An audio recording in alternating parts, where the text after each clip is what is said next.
This is something that's brand new and it's only been a week, and it's a very rough PowerPoint presentation. So I apologize for the roughness of it, but I wanted to share something that I did over the past 6 months, actually, but that actually took form and shape and came to a nice reality last weekend when I visited a large prison system in Houston, just outside of Houston, Texas, in a town called Richmond. Back in April, I was thinking that you could go ahead to the next slide. I was thinking that, oh, wait, I'm sorry. Oh, God, go ahead. This was the wrong code. Sorry, keep going. Keep going, keep going, keep going. Next one. I sent you the wrong one. Okay, one more. Okay. Back in April, I was thinking about all the logistics to get, administrators and principals and even science chairs on board from my experiences in 2017. And I was thinking that something mentioned, next slide, somebody had mentioned a couple of schools even went into lockdown. Next slide. And I was thinking, I don't know. I'm sorry. I sent you the wrong presentation. I mean, the incomplete one. Anyway, I was thinking to myself that we always deal with eclipses from a regular ed point of view. And I got to thinking, what would it be like if we could actually have students who are not part of the regular ed crowd? And I'm thinking even further, maybe juvenile detention centers, maybe prison systems. So what happened was I got in touch with, I just went on Google, basically.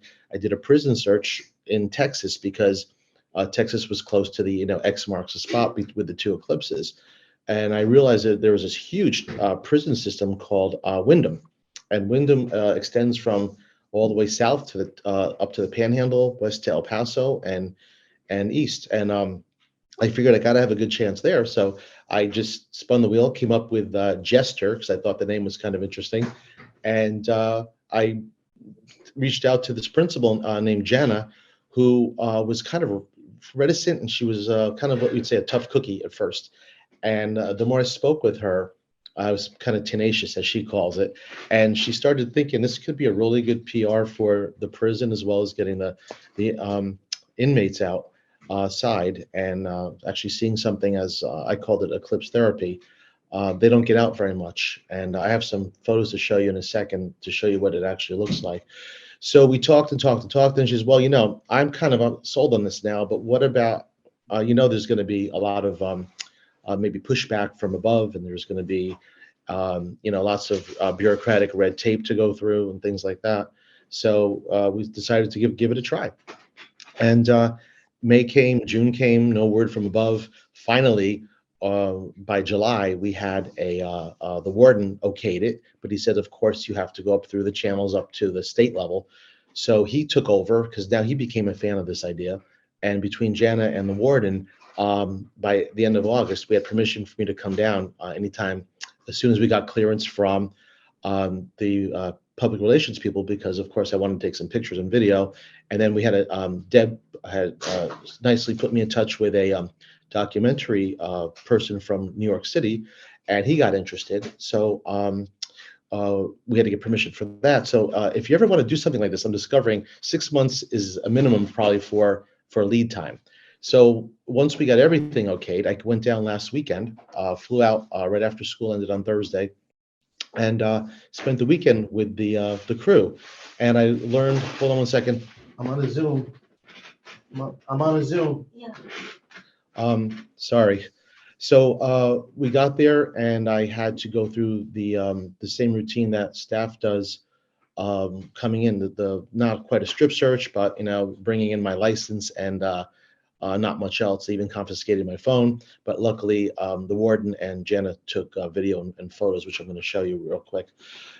So I have to say the inmates, or I like to call them the students, because they truly are students, had a wonderful time with me. We bonded relatively quickly over the 3 days, to the point where they were actually sad to see me go on Monday. I brought in as much resources as I could.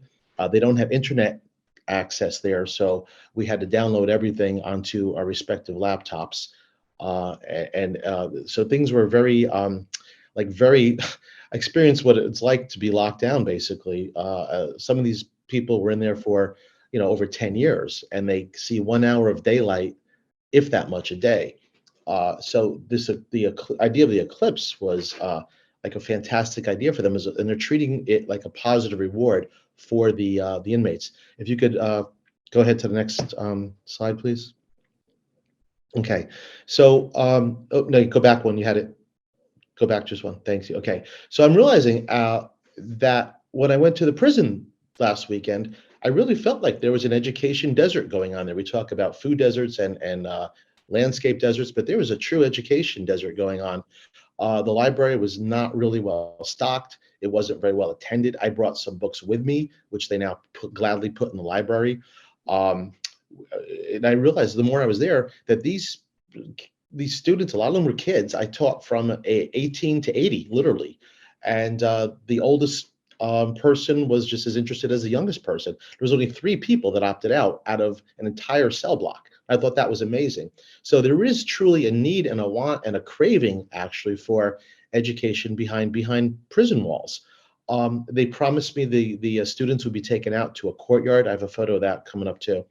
That's the only place they're allowed to view from, and they're actually going to take some of the fences and tall things away that might block the view. I mean, it won't really, but they're really into this. So the courtyard is going to become their eclipse viewing point, and they're going to be allowed out for 30 minutes on either side of both maximum coverage. Unfortunately, Jester is outside the path of annularity and totality.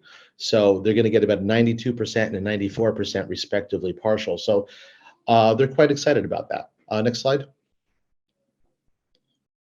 Deb, I'm sorry, what's my time on this? How much time do I have left? Excuse me? You got 5 big minutes, Charles. Okay, thank you. Okay, so this went over so well that I'm thinking I am going to take this and run with it. I'm going to approach other alternative learning centers like juvenile detention centers where I have tutored at. St. Mary's School for the Deaf in Buffalo. That's going to be my first attempt at a school for the deaf. If that goes over well, I will take that and run with it also. And again, while I was a little bit nervous going in on the first morning, within I'd say a half hour, it was evident that I was welcomed there by the warden on down to the cafeteria workers wanted to come out and see what was going on. The librarian, of course, was there. The phys ed person. It's like everything revolved around what I was doing in that little small teaching space, and it was really, really nice. So the inmates, the incarcerated students, they are going to have permission to see what somebody in a park would see. Obviously with not surrounded barbed wire and guard towers, so it's a little bit different. But the fact is, they're going to see these things, and not only are the prisoners, I keep saying prisoners, these students thrilled, so is everybody else at Jester, and they are actually encouraging me to go around to other prisons within the state. But I think I'm going to follow along the path of totality, head north from Texas, and find major prisons like Terre Haute, Indiana, and other places that are actually within the path. Next slide, please.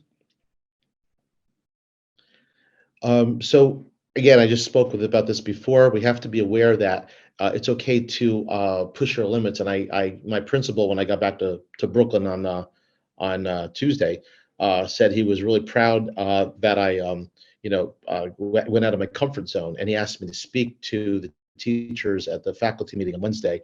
And we talked about going out of your comfort zone, and that's exactly where I was. But you know what? I feel like I rode this high afterwards from that, and it's giving me a real good lesson on how to kind of go into places you never would have thought of before, for not only for eclipses but for other types of learning. Next slide.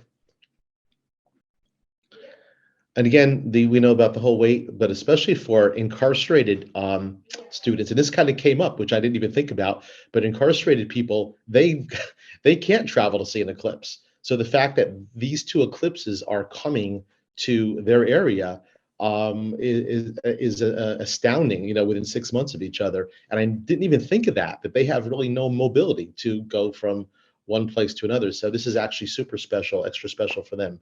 Next slide. Okay, again, same thing. Advance notice. Educate in advance and get your, if you choose to do something like this, get your the red tape taken care of. Get your all your okays from the top level in the state on down. And there are so many discrete channels of bureaucracy in a prison system that I had no idea.